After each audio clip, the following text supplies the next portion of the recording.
kinumpirma na nga po ngayon itong spokesperson ng Floyd Mayweather Promotion na kanilang ikakasa na nga ang mega fight sa pagitan ng kanilang alagang si Tank Davis. Kontra nga po dito sa tinaguriang The Monster ng Japan na si Naoya Inoue. Ang nasabing laban po ay magkakaroon po ng catch weight sa 130 pounds. At dito nga po ay may mabigat na kondisyones itong kampo ni Floyd Mayweather. Dahil ayon pa mismo sa nasabing spokesperson ay kailangan munang lumaban ni Inoue ng 2 beses sa Amerika bago maikasa ang laban nito sa kanilang alaga na si Davis. At dito nga po ay kailangan daw munang mag-enroll nitong si Inoue dito sa random drug testing ng VADA 24/7. At dito nga po ay sisiguraduhin muna ng nasabing promotion na walang chemical ang nasabing hapon. Kung si Floyd Mayweather ay may reputasyon bilang isa sa mga pinakasiguristang boxer. Kaya nga nito napanatili ang pagiging undefeated hanggang ito ay magretiro.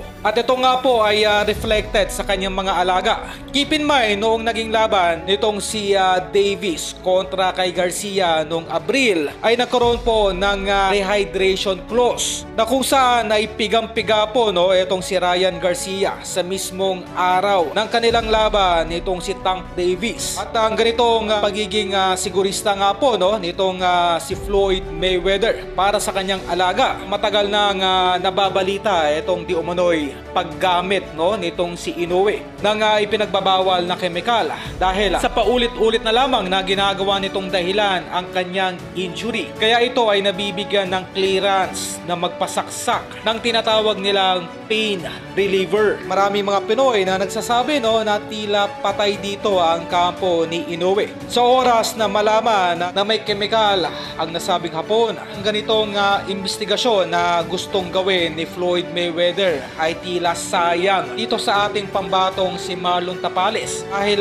bago ang nasabing alok nitong si Floyd Mayweather ay nauna nang naikasa ang laban nitong si Marlon Tapales kontra sa hapon sa bansang Japan. Kumbaga ay kung nauna sana nasabing demand nitong si Floyd Mayweather ay malamang sa malamang po ay ikakasa sa Amerika ang nasabing undisputed fight upang magpakitang gilas itong nasabing hapon.